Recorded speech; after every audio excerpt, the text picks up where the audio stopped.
बन के तेरा साया मैं तुझको थाम लूं, उठ के रब से पहले मैं तेरा नाम लूं।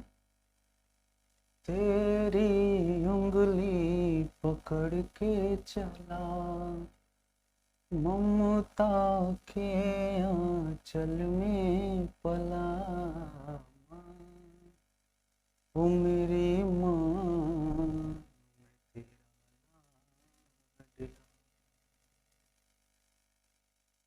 माँ, ओ मेरी माँ, तेरा नाम।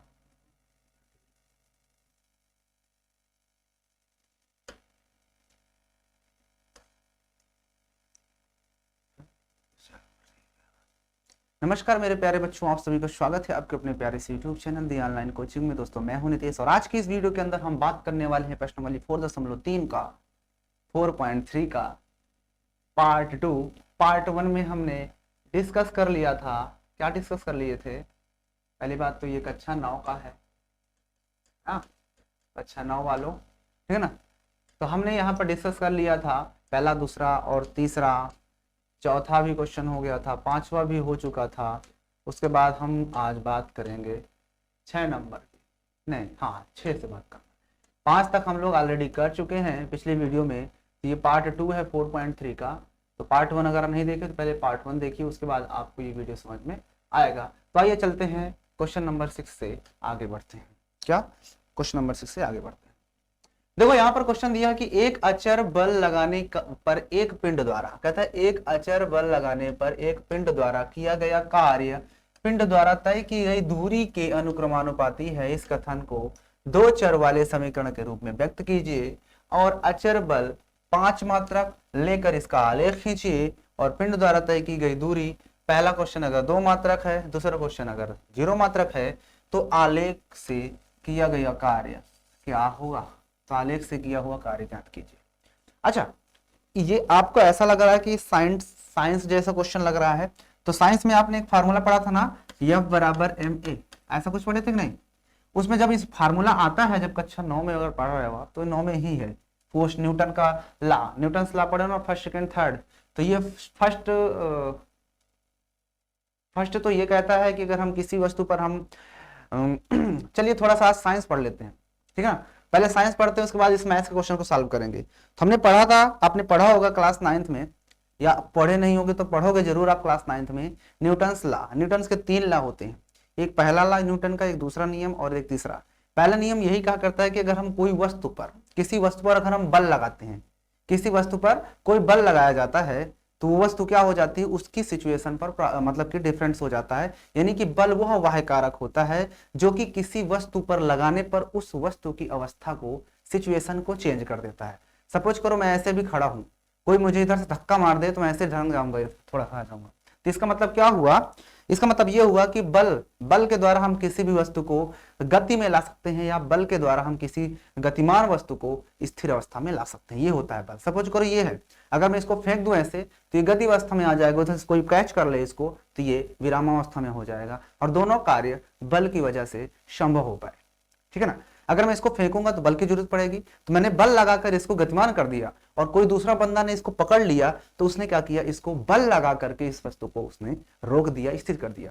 तो बल वो हुआ कारक होता है जो कि किसी वस्तु की, किसी गतिमान वस्तु को स्थिर अवस्था में या किसी स्थिर वस्तु को गतिमान अवस्था में ला सकता है, वही हमारा बल होता है। ये होता है बल की परिभाषा, वो भी न्यूटन का पहला लॉ। तो ये हो गया आपका न्यूटन फर्स्ट लॉ। ये क्या हो गया? ये आपका हो गया न्यूटन फर्स्ट लॉ।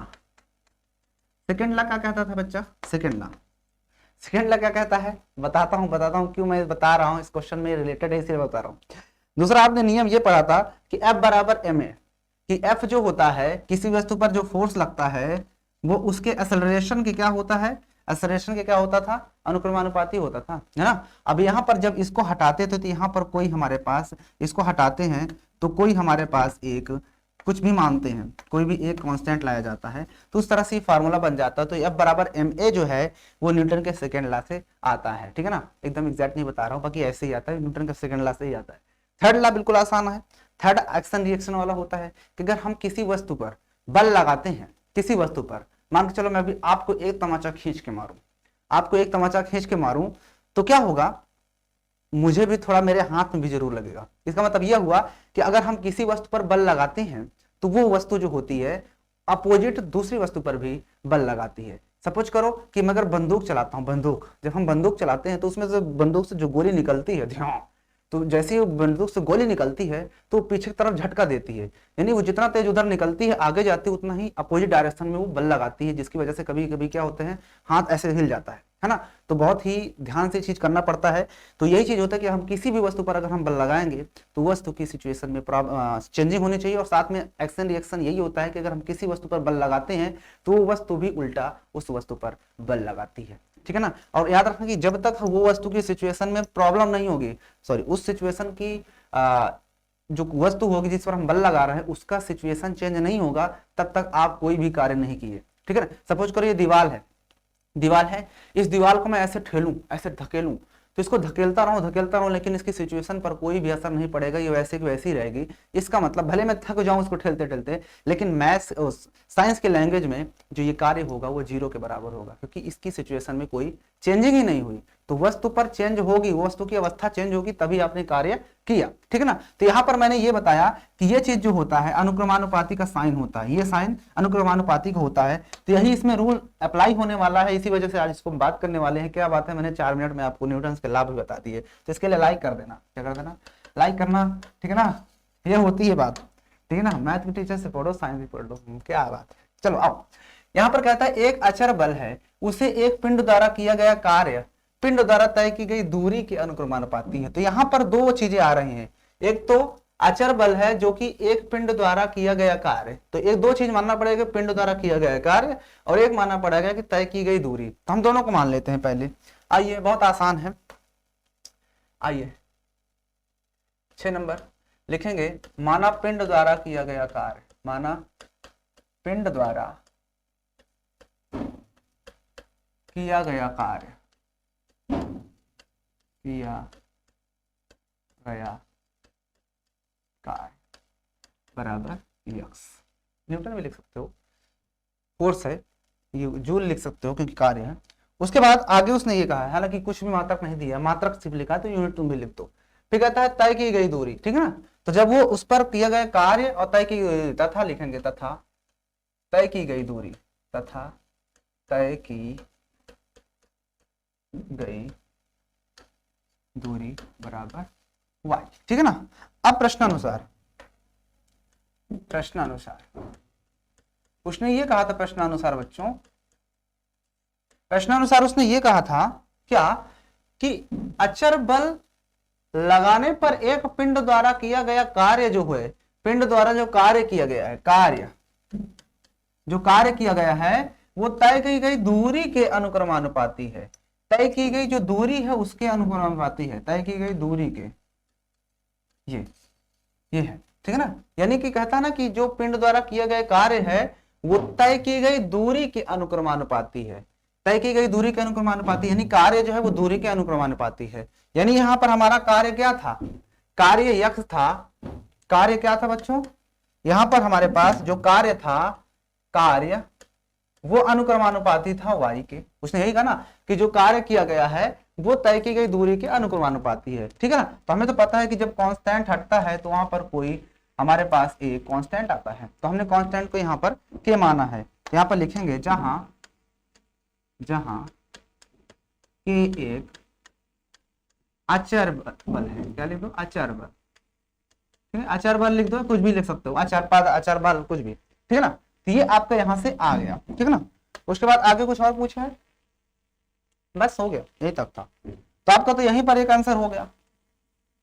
अगर इसको और भी स्टैंडर्ड फॉर्म में लिखना चाहते हो तो इसको इधर ले आओ, बाकी यहां तक भी सही है, ठीक है ना। अब आते हैं पहले क्वेश्चन पे। पहला क्वेश्चन, हालांकि देखो उसने ये कहा था कि इस चीज को करने के बाद इस कथन को दो चर वाले समीकरण के रूप में व्यक्त कीजिए, तो व्यक्त हो गया। फिर कहता है अचर बल 5 मात्रक लेकर इसका आलेख खींचिए। अब अचर पद, अचर बल हमें कितना लेना है, 5 लेना है अचर बल।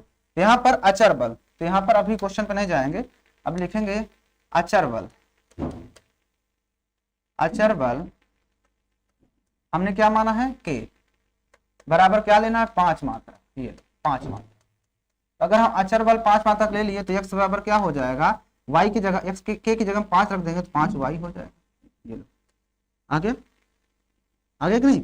अब हमारे पास ये चीज आ गया। अब इसे कहता है कि आलेख बनाइए। तो आलेख बनाने के लिए हमें तो पता है ना कि हमें सबसे पहले इस तरह से x और y की वैल्यू फाइंड करना पड़ता है। तो आइए फाइंड कर लेते हैं पहले वैल्यू। ये x हो गया, ये y हो गया। अब हम एक बार x बराबर 0 ले लेते हैं। अगर मैं x बराबर 0 रख रहा हूं, देखो बच्चे x बराबर 0, तो y 5 इधर डिवाइड में आएगा तो ये भी 0 हो जाएगा। नहीं भाई x बराबर 0 रख दो। आपने x बराबर 0 रखा तो यही तो बनेगा, नहीं बनेगा? बिल्कुल बनेगा, ठीक है ना। उसके बाद अब मैं y बराबर 1 ले लेता हूं। y बराबर 1, अगर y बराबर 1 लोगे तो x बराबर 5 आ जाएगा। हो गया। अब दो वैल्यू पता हो गई तो हमें पता है आलेख बनाने के लिए हमें सिर्फ और सिर्फ दो चीज का ही जरूरत पड़ता है, जो कि हमने निकाल लिया। आइए लाइन ड्रा करते हैं। यहाँ पर ये ड्रा कर दीजिए। हमें तो पता है कि यहाँ पर ये 0 होता है, ये 1 2 3 4 5, 1 2 3 4, 1 माइनस 2 -3 -1 -2, ठीक है ना। अब देखो पहले 0 0, पहला पॉइंट जो होगा हमारा वो यहाँ पर आ जाएगा, ये पॉइंट, ठीक है। उसके बाद 5 और 1, x 5 और y बराबर 1, तो 5 और 1 यानी ये पॉइंट कहीं ना कहीं यहाँ आएगा। बस इन्हीं को मिलाते हुए आपको इस तरह से एक लाइन खींच देना है और इस लाइन का अभी नाम लिख देना, क्या है, x बराबर 5y, x बराबर। अब बताओ इससे आसान कुछ हो सकता है क्या? बस आपको समीकरण बनाकर इस तरह पे खींच देना, हो गया काम खत्म, टाटा बाय बाय, हो गया। पहला क्वेश्चन यहाँ पर खत्म हो जाता है आपका। यहाँ पर ये चीज पहला आंसर हो जाता है, जो कि कई बार हम ये चीज को आलेख पर रिप्रेजेंट करना सीख चुके हैं, तो आपको आता है चीज। अब बात करते हैं, इस पूरा चीज को मैं हटाता हूं, आगे सेकंड क्वेश्चन को जो उसने कहा है उस चीज को हम यहाँ पर अब सॉल्व करते हैं।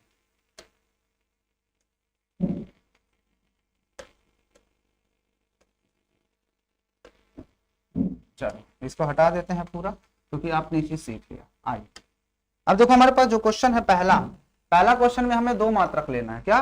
पिंड द्वारा तय की गई दूरी को हमको क्या लेना है?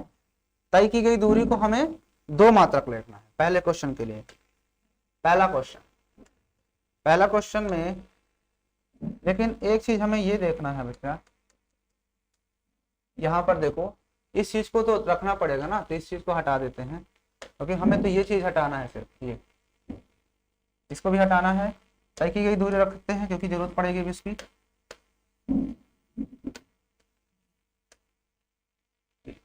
अब उसी के आगे का हम इधर सॉल्व कर रहे हैं, नहीं तो भी दिक्कत हो जाती।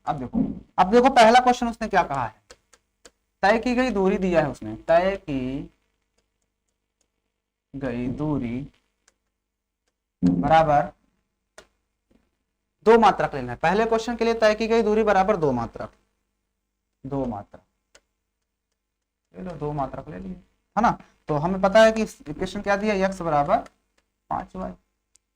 तो चलो ले लेते हैं, तो x बराबर 5 और y बराबर ही तो है ना तय की गई दूरी, यानी कि यहाँ पर हम 2 रख देंगे। तय की गई दूरी बराबर इतना, बराबर यही तो y माना है ना हमने, तो y यहाँ से x बराबर कितना आ जाएगा, 5 दूनाई 10। अब उसने क्या पूछा था, किया गया कार्य, तो इतना हो जाएगा उसका किया गया कार्य। ये इतने मात्रक लिख दो, क्या लिख दो, मात्रक, ठीक है ना। सेकंड क्वेश्चन, इसी का सेकंड पार्ट, उस बार उसने क्या दिया, इस बार 0 दिया है, इसने क्या दिया, 0 मात्रक। तो चलो 0 मात्रक ले लेंगे। तो x बराबर क्या होता है, 2y, x बराबर 5y। इस बार x बराबर 5 इंटू y 0 रख दोगे, इस बार काम जो होगा वो 0 मात्रक होगा। कितना होगा, बात समझ आई। तो दोनों क्वेश्चन हमने सॉल्व कर लिए हैं, आपको भी इसी तरह सॉल्व करना है। अगला भी क्वेश्चन लिख देना कि तय की गई दूरी बराबर इस बार 0 मात्रक, तब ये चीज बिल्कुल ऐसे ही इसको भी लिखना है, बढ़िया साफ सुथरा लगाना है। चलो आते हैं नेक्स्ट क्वेश्चन, आओ आते हैं आगे, बस इतना ही करना था इसमें। आइए सेकंड क्वेश्चन, मतलब 7 नंबर। कहता है एक विद्यालय की कक्षा 9 की छात्राएं, जिनका नाम था यामिनी और फातिमा, ने दोनों ने मिलकर के भूकंप पीड़ित व्यक्तियों की सहायता के लिए प्रधानमंत्री राहत कोष में 100 रुपए अंशदान किया।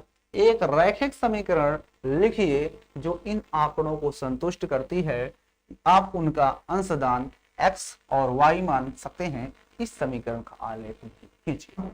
इतने आसान आसान क्वेश्चन देता है एग्जाम वाला, क्या ही बताएं। उसने ये कहा है कि कक्षा 9 की 2 लड़कियां हैं, एक यामिनी और एक फातिमा। इन दोनों ने क्या किया कि प्रधानमंत्री राहत कोष में 100 रुपया जो है जमा कर दिया। दोनों ने मिलकर के 100 रुपया जमा किया। तो बताओ इनका ऊपर आलेख खींचना है कि आखिर कितना है। अब हमें तो पता नहीं कि फातिमा ने कितना जमा किया और यामिनी ने कितना जमा किया। जरूरी थोड़ा है कि दोनों ने 50-50 ही जमा किया होगा, पता नहीं कितना कितना हो सकता है, 60 जमा किया हो, एक ने 100 जमा किया हो। तो मुझे किसी का पता नहीं, तो मैं दोनों को मानूंगा कि इसने इतना x मान लिया, उसका y मान लेंगे, और दोनों ने मिलकर के 100 रुपया जमा किया, काम खत्म। यहाँ पे मानेंगे, माना 7 नंबर क्वेश्चन, माना यामिनी द्वारा जमा की गई राशि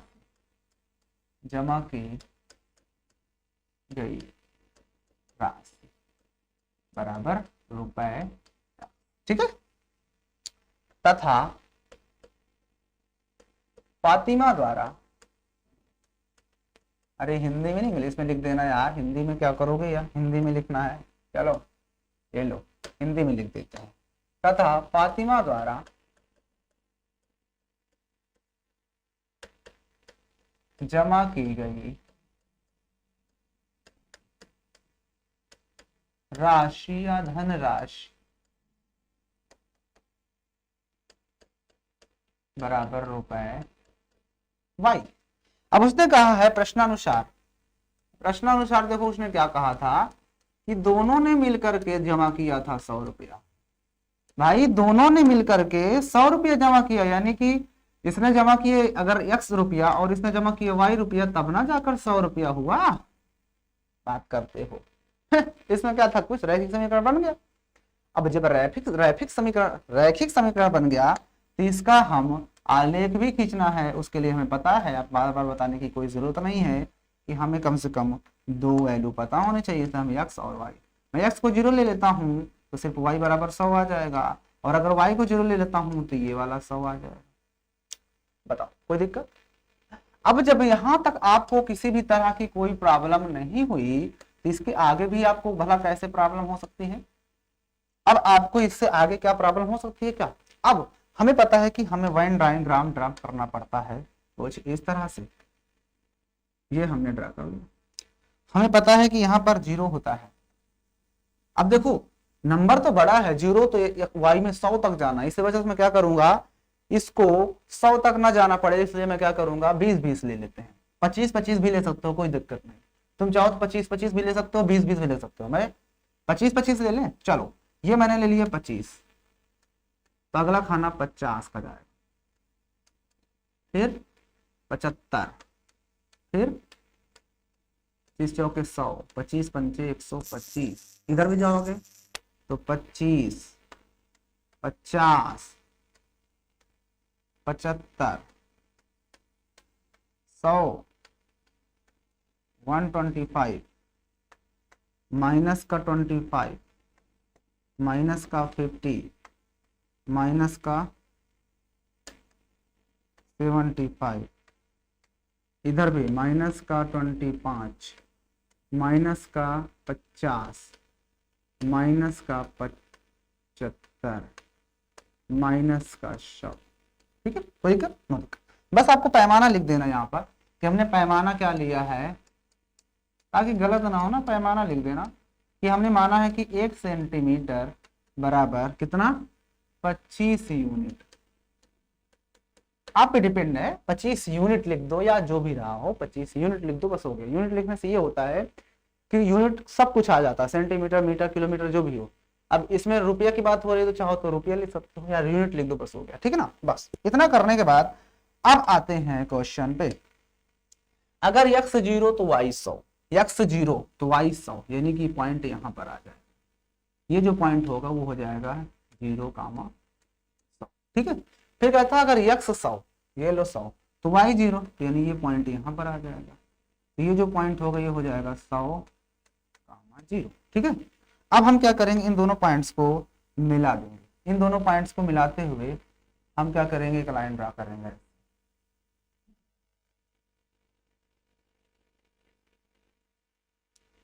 अरे ये लाइन कैसे हो गई देखते हैं। लाइन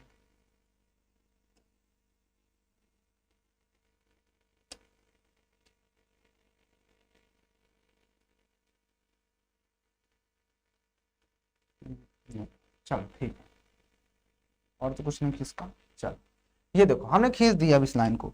अब इसका नाम भी लिख देता है। इस लाइन का नाम क्या है? x प्लस वाई बराबर 100। यहाँ पर लिख देता हूँ x प्लस वाई हो गया। बस यही करना था, x प्लस वाई बराबर 100। सो आलेख पर ड्रा करना था हमने, बिल्कुल आसानी से, बहुत ही प्यार से हमने ड्रा कर दिया। चलेगा नेक्स्ट क्वेश्चन पे। ओके, कुछ नहीं है, बस क्वेश्चन में क्या है, सिर्फ और सिर्फ वो मजाक कर रहा है। चल आते हैं नेक्स्ट क्वेश्चन।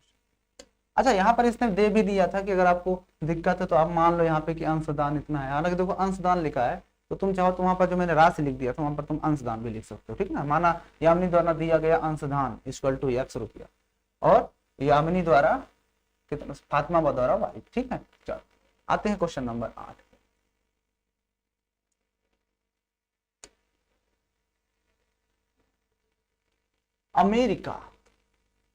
अमेरिका और कनाडा जैसे देशों में तापमान फ़ारेनहाइट में मापा जाता है, जबकि भारत जैसे देशों में तापमान सेल्सियस में मापा जाता है।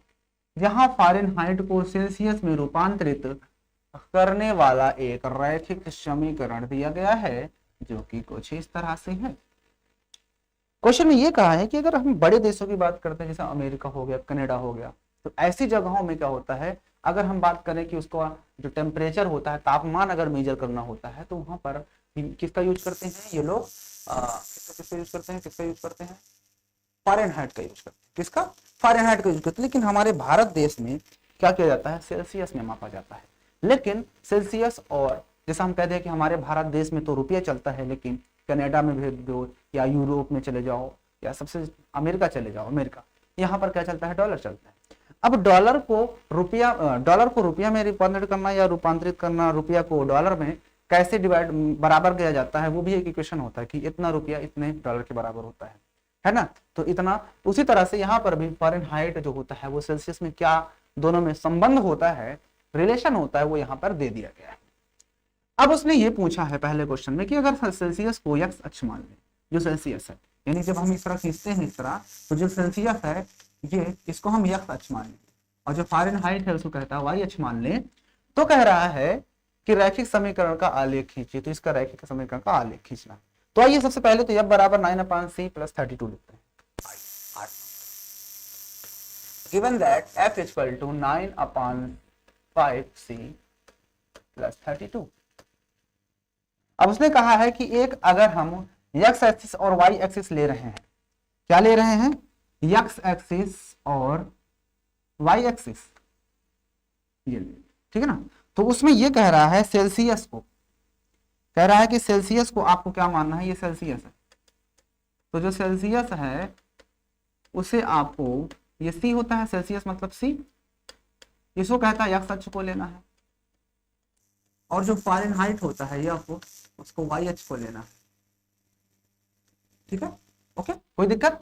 अब अगर इसने सेल्सियस को f और इसने वो दोनों चीज लिया, तो इसका मतलब f की जगह पे मैं y रख दूंगा, तो यहाँ पे f बराबर y, तो y बराबर 9/c, और यहाँ पर c भी रहा होगा, यहाँ पर c भी है, ठीक है ना, c भी है, c, और यहाँ पर जो है 5 है +32। कोई दिक्कत? बस ये कहा है कि यहाँ पर c, यहाँ पर x हो जाएगा, ये जो है x।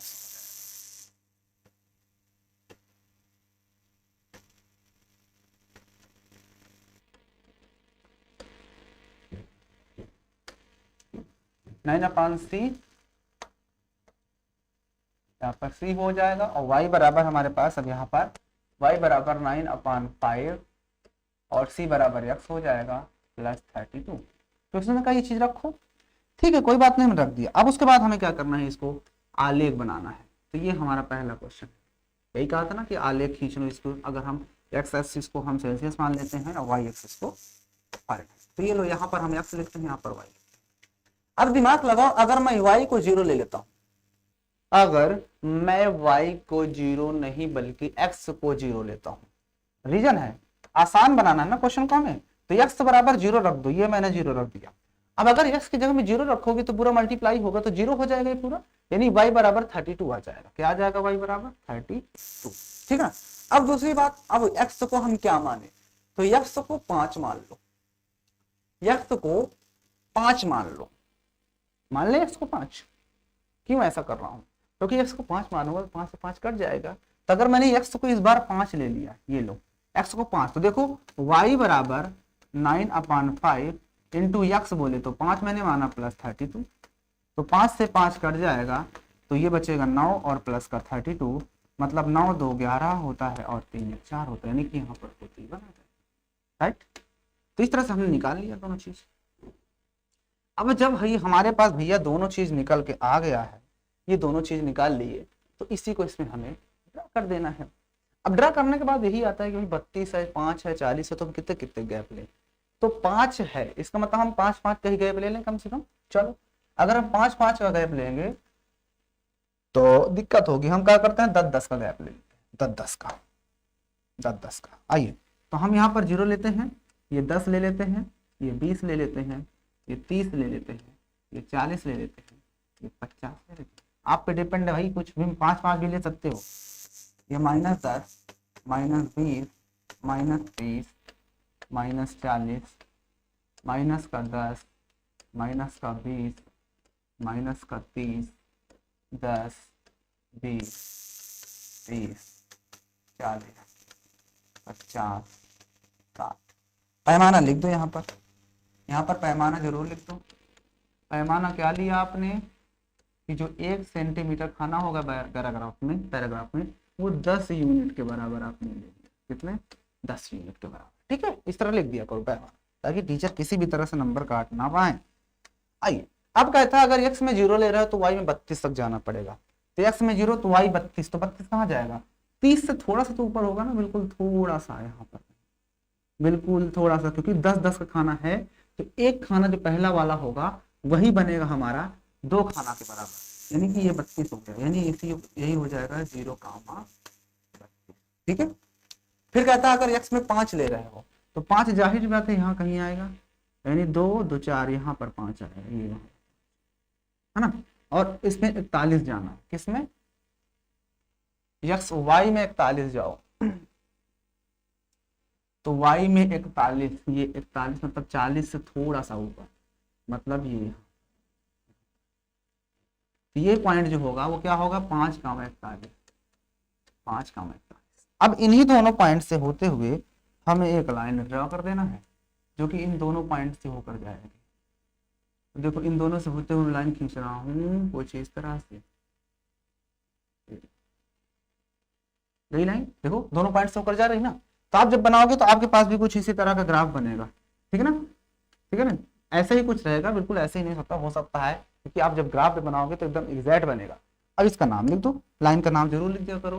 क्या है? f बराबर, या सीधा सीधा y बराबर जो माने तो y बराबर लिख दो, y बराबर 9/5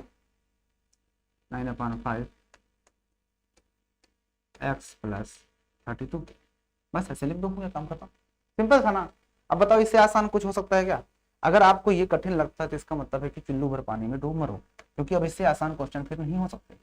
आइए चलते हैं, इसको बना रहने देते हैं, थोड़ी देर की जरूरत नहीं है। इसको देखो, इसको हटा देते हैं, इसका काम खत्म हो गया ये चीज। ठीक है ना। अब देखो, अब हमारे पास क्वेश्चन है, इसको भी हटा देते हैं, इसका कोई काम नहीं है। आइए अब आते हैं पहले क्वेश्चन पे। पहला क्वेश्चन तो हो गया, अच्छा पहला क्वेश्चन तो हमने बना दिया। अब दूसरे क्वेश्चन पे आते हैं। दूसरा कहता है यदि तापमान हम 30 डिग्री सेल्सियस कर दें तापमान, और तो फारेनहाइट में तापमान कितना होगा? यानी उसने पहले क्वेश्चन में तापमान कहता है इतने डिग्री सेल्सियस है, नहीं है, सी सेल्सियस में दे दिया, तो फारेनहाइट में क्या होगा? यहाँ पर पहले क्वेश्चन दूसरे क्वेश्चन के लिए, दूसरा क्वेश्चन के लिए उसने सी दे दिया है कितना? 30 था, 30 डिग्री सेल्सियस। यस ठीक है। तो हमें यब बताना, तो हमें फार्मूला पता ना कि यब बराबर क्या होता है? 9/5 इंटू सी प्लस 32। बस हम इसे में रख देंगे फार्मूले में।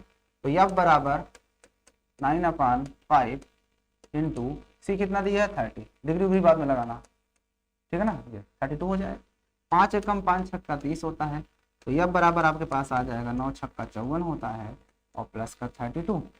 मतलब आपके पास जो एफ बराबर आ जाएगा वो 4 2 6 5 2 8 इतने फ़ारेनहाइट में हो जाएगी। तुम्हारा जो टेम्परेचर आएगा वो फ़ारेनहाइट में कितना हो जाएगा बच्चों, 86 degree Fahrenheit. Right, this is your first question answer. Right, चलिए नेक्स्ट क्वेश्चन पे। ओके, समझा, सीधा वैल्यू रखना है बस, वो क्या, अब इससे भी आसान क्वेश्चन कुछ नहीं हो सकता। आइए नेक्स्ट क्वेश्चन पे चलते हैं। आइए नेक्स्ट क्वेश्चन पे कह रहा है कि अगर 95 डिग्री फ़ारेनहाइट हो गया इस बार तो सेल्सियस में कितना होगा, यानी एफ बराबर 95 दे दिया, एफ बराबर 95। दूसरे क्वेश्चन के लिए उसने एफ दे दिया, हमारे पास क्या दे दिया है, एफ।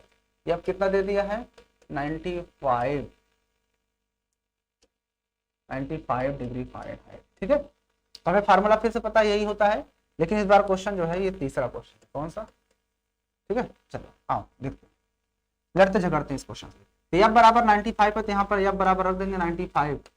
फ़ारेनहाइट डिग्री भी बाद में लगाएंगे, इस चीज को ध्यान रखना, क्वेश्चन करते वक्त सिर्फ काम की चीजें इंटू सी भी, ठीक है, और प्लस का 32 को इधर बुला लेते हैं, ये हो जाएगा 95 माइनस का 32 बराबर 9/5 सी। राइट, घटा दो, 5 में से 2 हो जाएगा, 3 बचेगा, 9 में से 3 गया 6 बचेगा, इतना जाएगा। और इसके बाद ये बचेगा तुम्हारा 9/5 सी। अब सी इधर डिवाइड में इधर आएगा तो मल्टीप्लाई में आएगा 5, और ये 9 उधर मल्टीप्लाई में इधर आएगा, डिवाइड में आएगा, इधर बेचारा बचेगा सी। 9 एकम 9, 9 7 30 होता है, तो 7 5 35, इसका मतलब आंसर हो जाएगा सी बराबर 35 degree Celsius. This is your answer.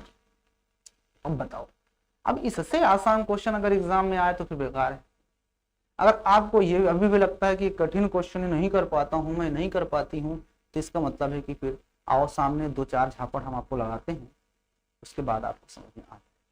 क्योंकि आपके दिमाग का जो है वो ताला बंद है, और उस ताले को खोलने का भरसक प्रयास किया जा रहा है, लेकिन आप खोलने ही नहीं दे रहे हो, इसलिए उस ताले को तोड़ना पड़ेगा।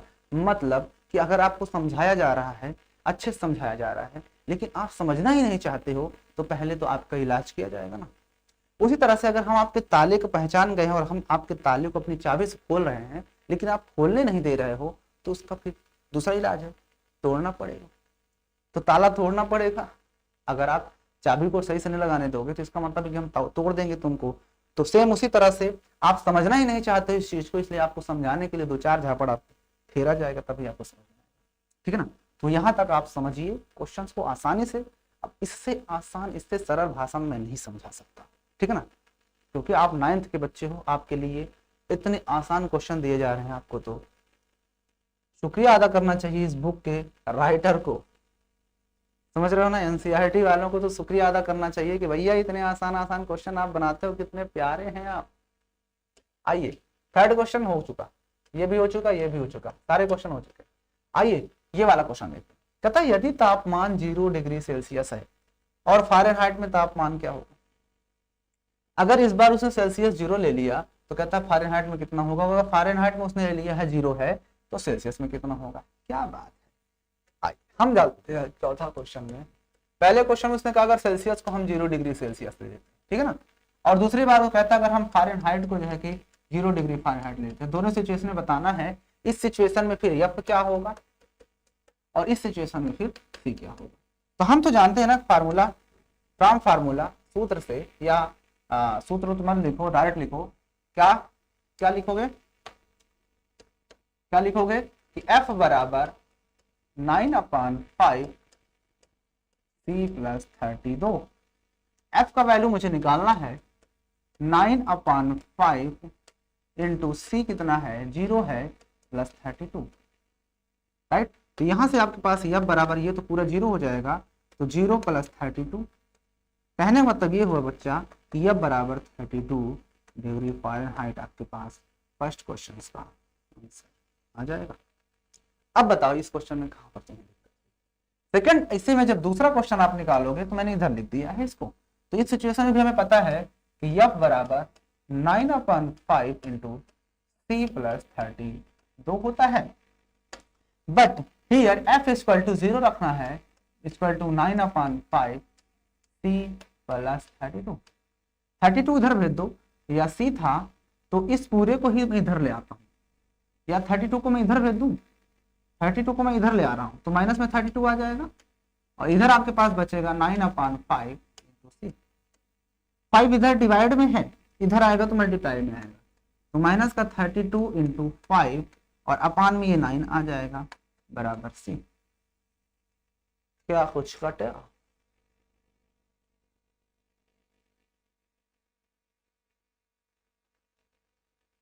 नहीं कटेगा, ये नहीं कट पाएगा। इसका मतलब है तो मल्टीप्लाई करवा देते, तो माइनस 5 दूना 10 होता है, 5 तिया 15 और 5 दूना 10, 5 तिया 15, 16/9, यही आएगा, इतना ही आएगा बराबर सी। अब this implies that C is equal to मुझे निकालना है, इस वजह से मुझे क्या करना पड़ेगा, इसको डिवाइड करते हैं, तो फटाक से डिवाइड कर लेते हैं, कितना आता है देखते हैं डिवाइड करके।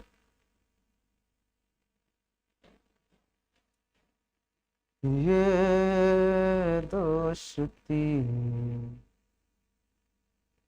हम नहीं तोड़ेंगे,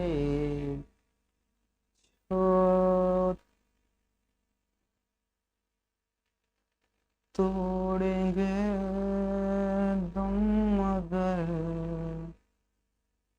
तेरा साथ ना छोड़ेंगे, ये दोस्ती हम नहीं तोड़ेंगे, छोड़ेंगे दम मगर तेरा साथ ना छोड़ेंगे।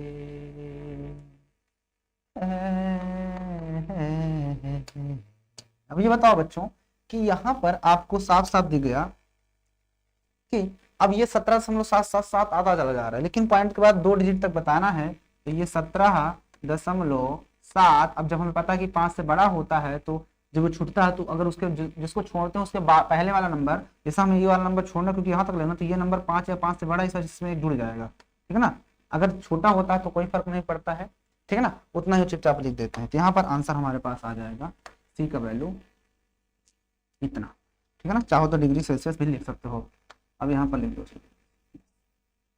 अब हमें बताइए आपको वेयर इज प्रॉब्लम, कहां पर आपको दिक्कत हो रही है प्यारे बच्चों।